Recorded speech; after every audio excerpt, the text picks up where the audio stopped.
Je m'appelle Sarah. En 2005, quand j'avais 10 ans, mon père est décédé.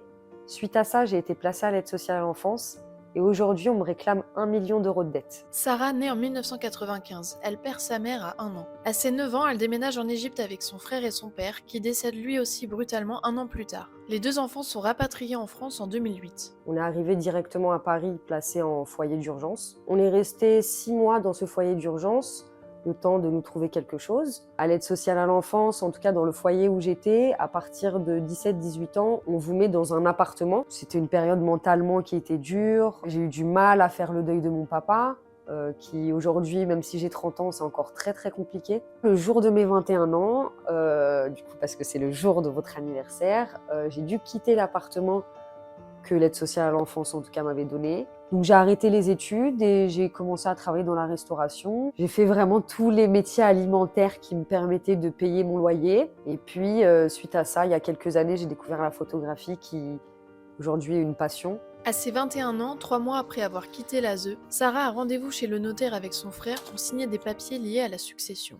Donc on avait été chez ce notaire pour signer un papier qui prouve, en tout cas moi, c'est ce que j'avais compris, qui prouve qu'on est les deux seuls enfants de mon papa. Le notaire nous a jamais dit « Oui, attention, vous signez ce papier, vous acceptez purement et simplement la dette. » Mais en tout cas, les premières mises en demeure que j'ai reçues datent de 2020, donc 3 ans après la signature. Quand j'ai commencé à recevoir ces mises en demeure, j'ai fait forcément une demande de renonciation directement. Mon frère avait renoncé car il était sous curatelle, donc je me suis dit, moi aussi, il faut que je sorte de ça, comme ça au moins c'est fini. Ils m'ont dit, écoutez madame, ça a été refusé parce que vous avez signé un papier. C'est une acceptation pure et simple de la dette. Vous ne pouvez pas faire marche arrière. Encore là, au mois d'octobre 2025, j'ai reçu encore des mises en demeure sur les taxes foncières, sur les charges. Au fil des années, la dette subit de nombreuses majorations auxquelles s'ajoutent des frais de poursuite. Quand je suis arrivée à l'aide sociale à l'enfance en 2008, puisqu'on m'a dit qu'ils allaient mettre un administrateur ad hoc pour cette succession, du coup, moi, en fait, j'y ai jamais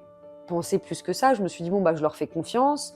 Ils vont s'en occuper, ils vont gérer le problème. Moi, au moment des faits, j'étais mineure. J'étais aussi en train de me construire. Il y a eu plein de traumas. Tu grandis sans tes parents, sans famille aussi autour. En partageant son histoire sur les réseaux sociaux, Sarah espère que son cas attirera l'attention d'un avocat et que sa dette pourra être effacée.